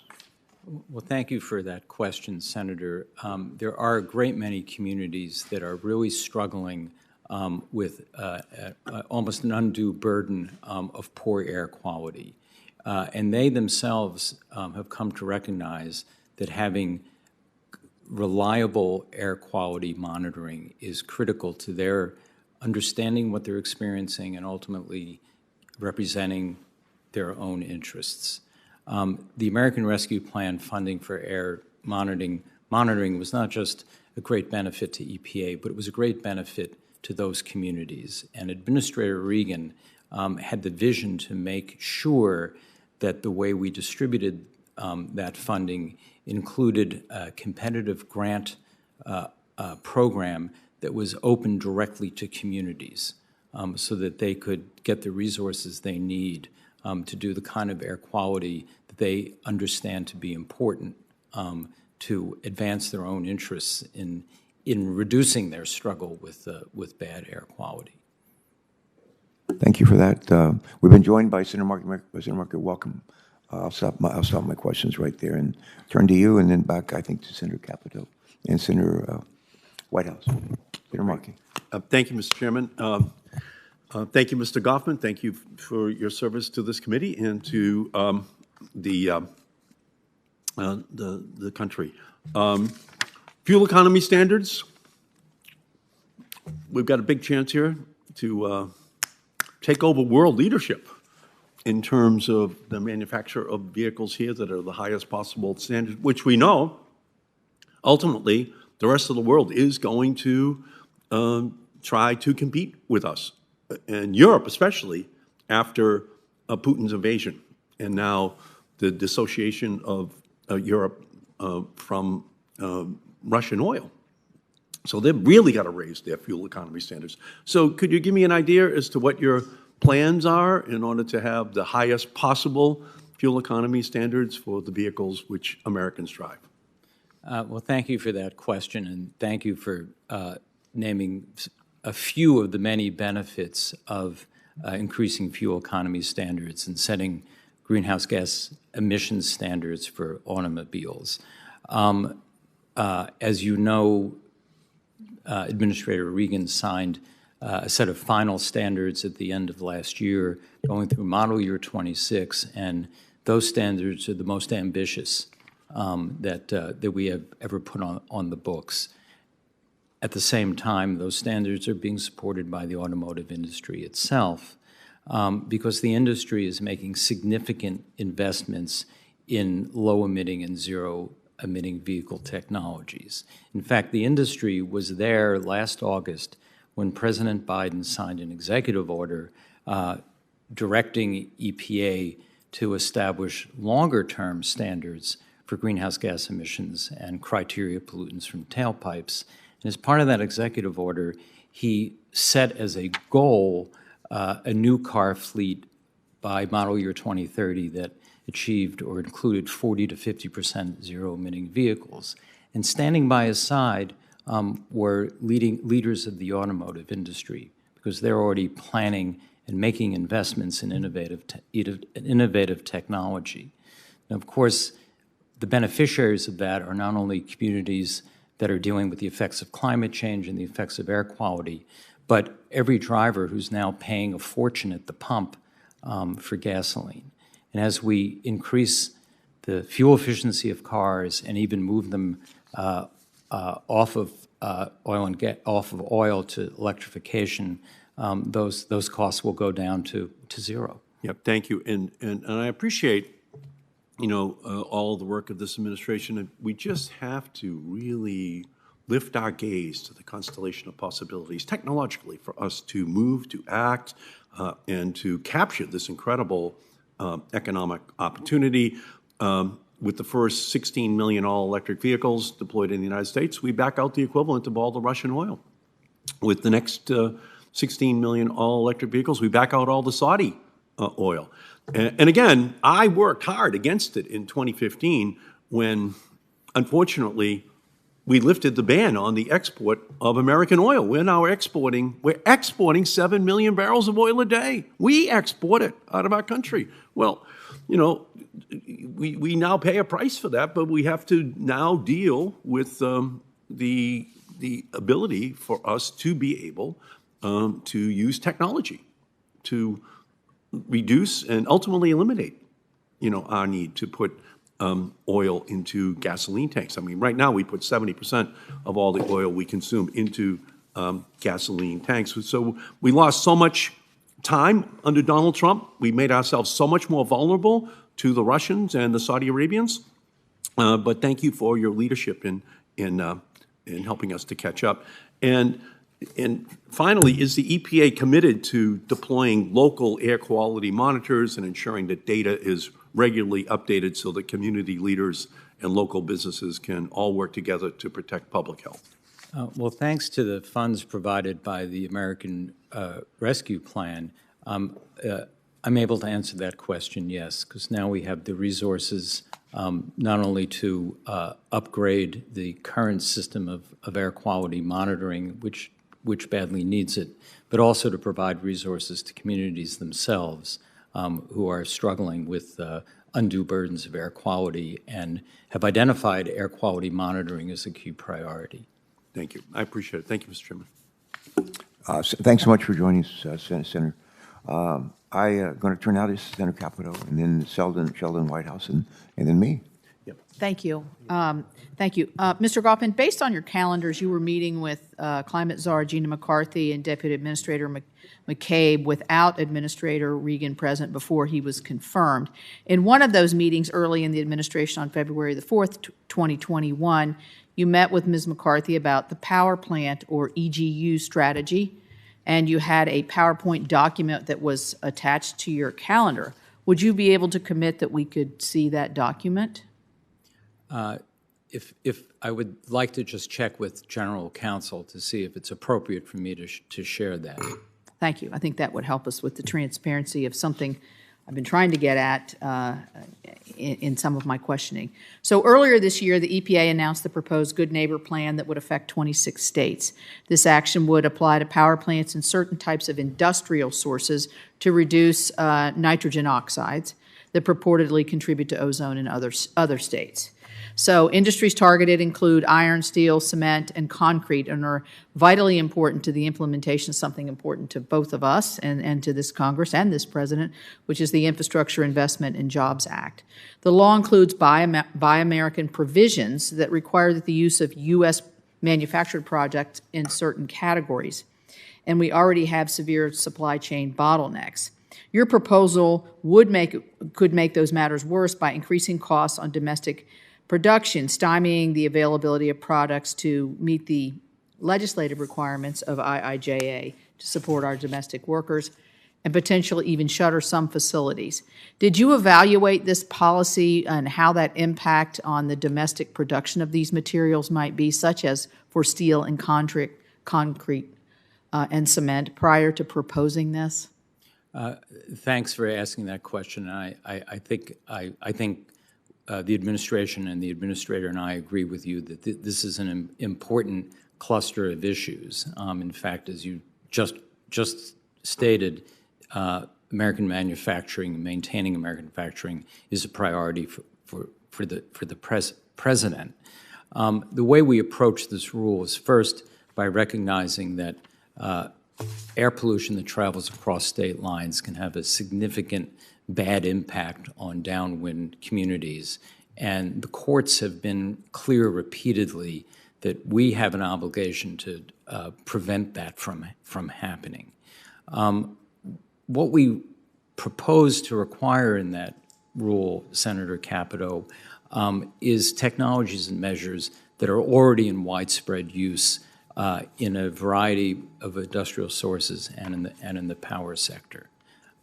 So that in many ways, what we're asking some of the covered sources to do is simply operate on a level playing field with what already operating sources across the country have installed by way of pollution control technology and are continuing to operate. So I guess the question was, have you considered what impacts it would have on the creation of a lot of the infrastructure packages with the Buy America provisions? Did you look at that specific aspect of that in terms of whether they could continue production in the magnitude of which this bill gives us a once-in-a-lifetime chance to do? I would prefer to get back to you on that specific question because I just don't know off the top of my head the extent to which we looked at that specific question and how we framed it to ourselves. As you know, we do extensive regulatory impact analysis, and it's our legal and policy obligation to focus on the feasibility of any requirements that we propose. Well, I think there has been some questions as to whether some of the technologies are actually workable, but we can get into the details of that at another time. I want to ask about the national determinant, the NDC contribution, the targets that are put out there. Repeatedly, I've asked in every single one of these meetings how we reach these goals and what it does to the American economy. And you know, I would like to know if that's an area that EPA looks at when they're looking at this. Did EPA have a role in giving this national determined contribution? Where's it going to come from? How do we get there? The Environmental Protection Agency was asked to provide data to the White House Climate Policy Office, which, as you know, was the lead office responsible for developing the nationally determined commitment and the analysis supporting it. EPA's contribution to the achievement really inheres in our Clean Air Act authority. And as you know, we apply that authority action by action, standard setting by standard setting for air pollution and greenhouse gases going sector by sector. Well, one of the frustrations, and then I'll wrap up here, and I appreciate your testimony today, is we have asked for that data from the EPA as what part they played in taking this to the White House. We're not satisfied we've gotten all of the data. We're still asking for a deeper explanation of that data so that we have an apples-to-apples comparison. And any help that you could give us on that as we move forward would be much appreciated. Thank you. Senator Capito, my understanding is that we've produced everything that you've requested, but I requested an additional meeting of explanation from EPA. I'm not sure. Yes, we haven't had that yet. The administrator said it would come forward, so if you could help us with that, we'd appreciate it. Where we can get your staff and our staff together so we understand what this data is. Thank you. Will do. Thank you, Senator Capito. And rejoined by Senator Whitehouse. Sheldon? Thank you. I'm going to go back to my chart here in 1 second, but let me just make very clear that Rhode Island is a downwind state, and I really, really want EPA to enforce pollution standards in upwind states because they have a demonstrated record of not caring.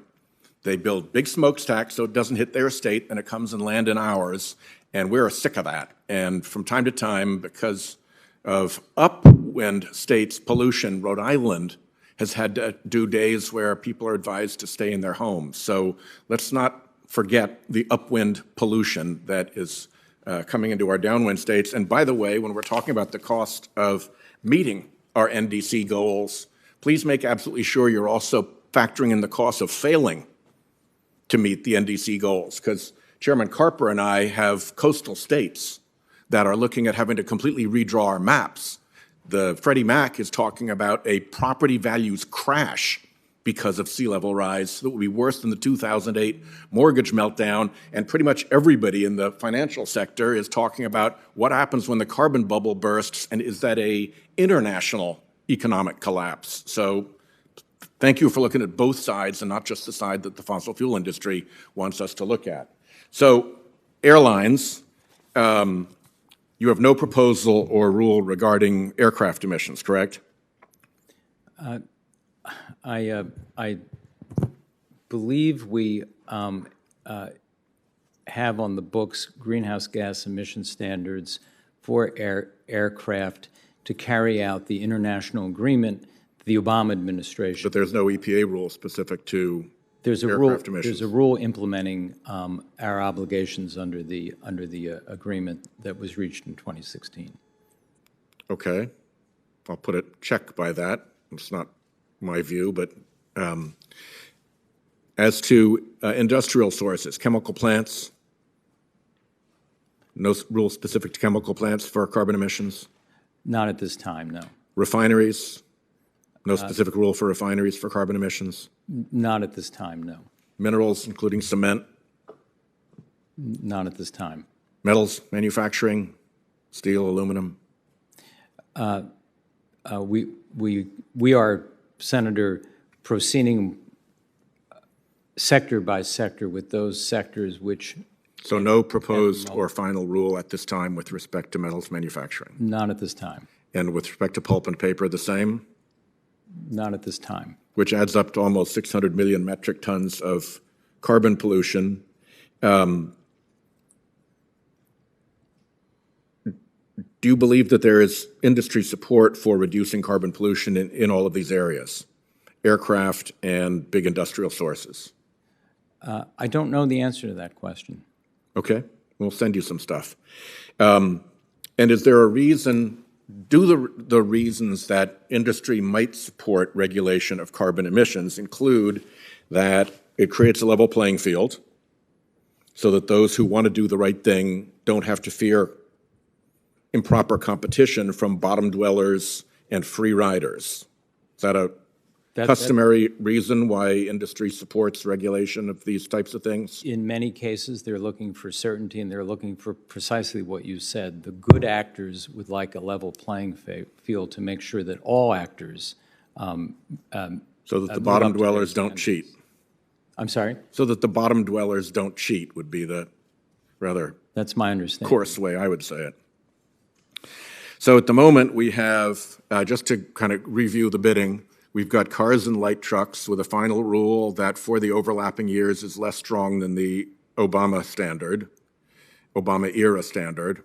We have coal-fired power plants with no rule or proposed rule, gas-fired power plants with no rule or no proposed rule, heavy-duty vehicles with a proposed rule focused on NOx, oil and gas facilities with a proposed rule, aircraft we'll put an asterisk by because you say you've got something and I don't see it, but and as to chemical plants, refineries, cement and other minerals, metals manufacturing, and pulp and paper, no rule proposed or final. And we're 16 months into this administration and in what is widely believed to be a world climate crisis caused by carbon emissions. Have I stated that all correctly?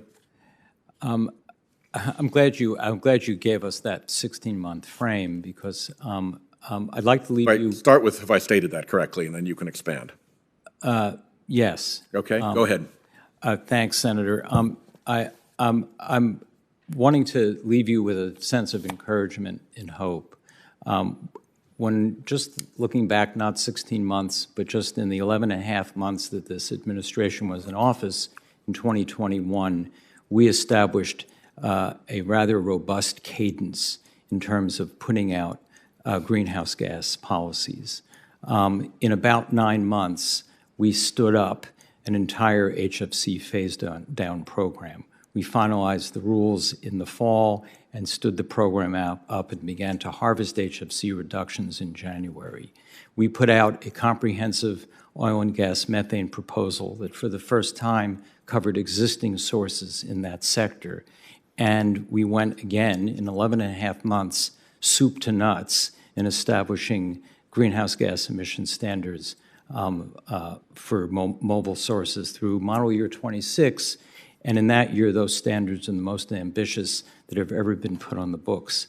I bring that up, Senator, because I think we've set a pace for addressing greenhouse gas emissions using our authorities that, at least to the extent that I have anything to do with it, we will be able to maintain and even exceed in the coming 12 months. Well, I beg to differ, but for that reason, I very much hope you exceed. And when your administrator Regan was sitting in that chair last, he said one of the reasons they haven't been able to get this done is that they don't have the personnel, which is interesting coming from an organization that has 14,000 employees, more than the entire United States Congress, House, and Senate alike. And I will just note for you that when there was a crush of work at the United States Attorney's Office in the District of Columbia after the Trump raiders attacked the Capitol and broke in and did all the damage and harm and injury, and they suddenly had hundreds of additional cases, what they did was they reached out throughout the entire department, and they brought people in on detail, and they stood up an operation that met the moment. And when I look at the regulatory output that you guys have to date, I think what is called for is a regulatory surge of similar or greater focus than what the Department of Justice did when it was faced with the prosecution surge in the wake of January 6th. So I commend that to your consideration and to the administrator's consideration, and I apologize to the chairman for going over my time. No apology necessary. We're coming to the end of this hearing. Before we finish up, I'll give you one last chance just to maybe add a closing comment that you might have. I do have one last question. I'd be remiss if I didn't. First of all, I want to make a unanimous consent request, and I want to ask you a question about methane. Okay, But I ask unanimous consent to enter into the record my statement on the recent updates to the Cross-State Air Pollution Rule, coming from a downwind state where over 90% of our air pollution comes from upwind states, not from our state, but from upwind states. We greatly appreciate the new Good Neighbor Rule to hold upwind states responsible for their pollution. And with that, before we adjourn, let me just mention briefly methane. And Senator Sullivan's joined us again, and I'm going to take just a few minutes, Senator Sullivan, and then yield to you just a few minutes. Now, I need to go run and vote. Methane is, Mr. Goff, methane is 25 times more potent than carbon dioxide, as you know, in trapping heat in the atmosphere, and is also a component of natural gas.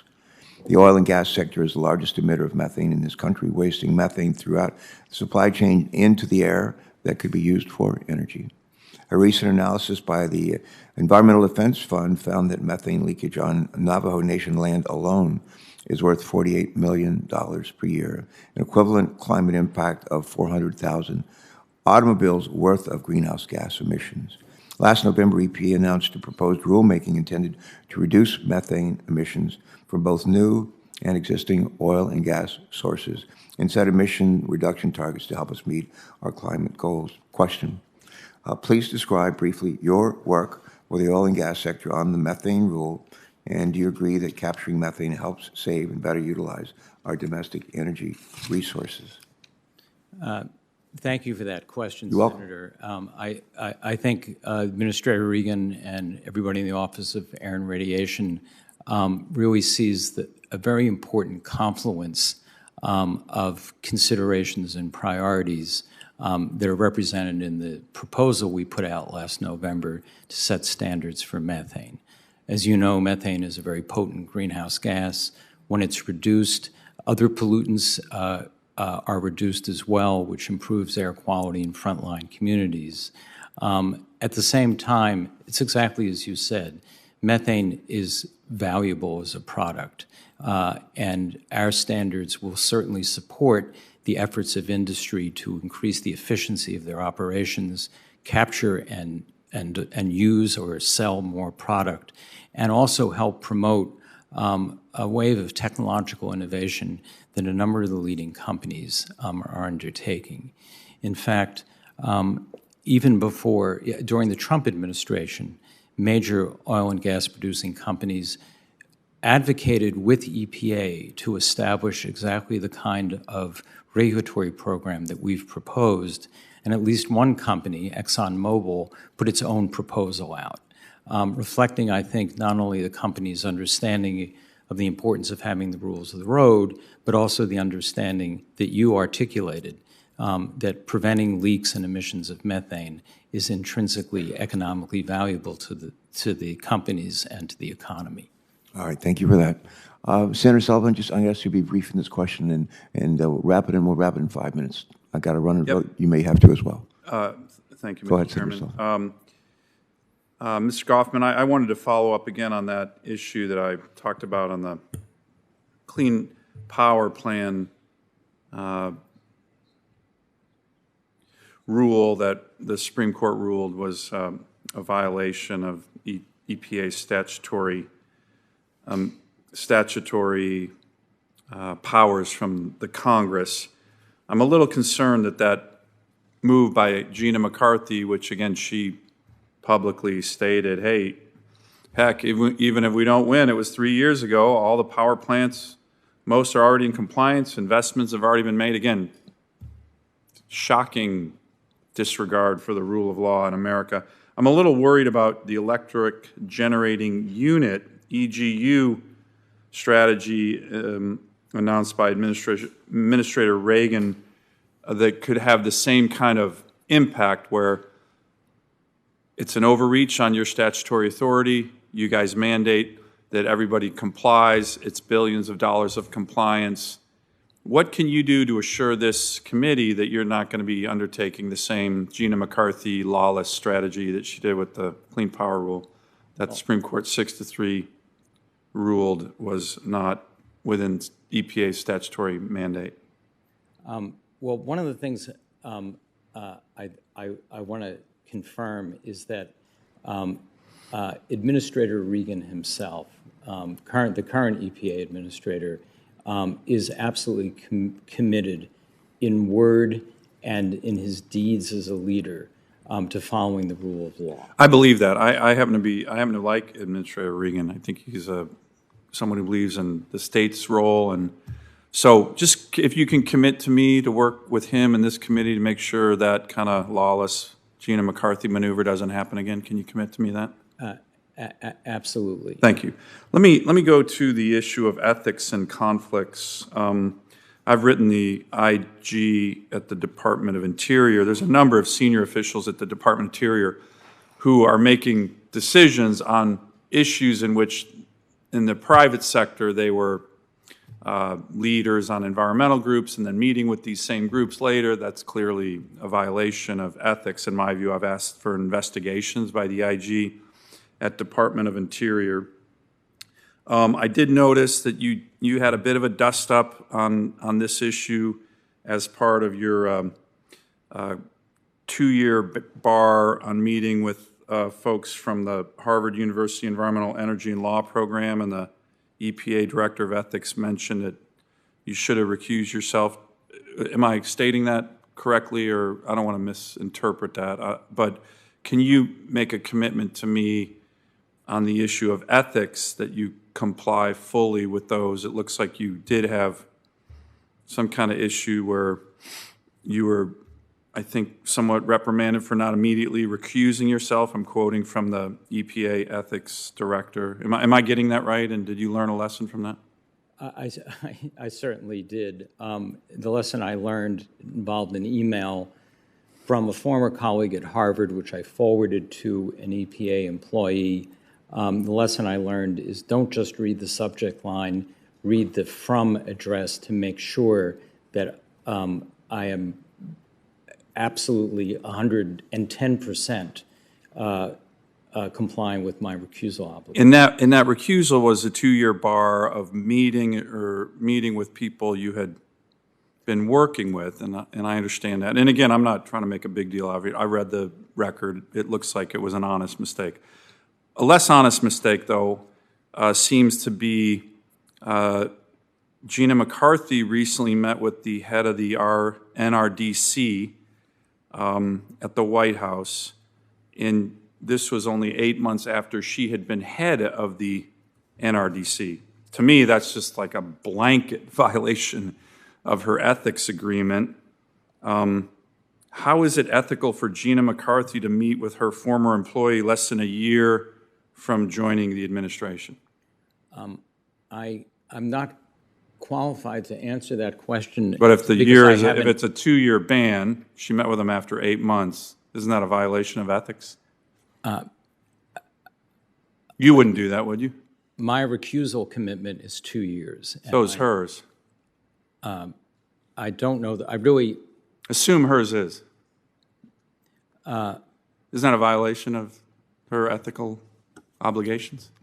Senator Sullivan, I hate to interrupt, but Mr. Chairman, these are important issues. I know they're important, and I've been very in generous. The Department of Interior, they're violating ethics laws. Senator Sullivan, I'm on a always daily basis. very generous in providing time for you to go over and beyond the time that's allotted. Finish No up, one and we waiting need- on me, Mr. Chairman. These are really We have a ethics vote of underway. The We federal have other government business are to really take. important issues. I'd just like an answer, and I'd like a commitment to make sure you abide by ethics. But is Gina McCarthy currently abiding by ethics? The answer is no.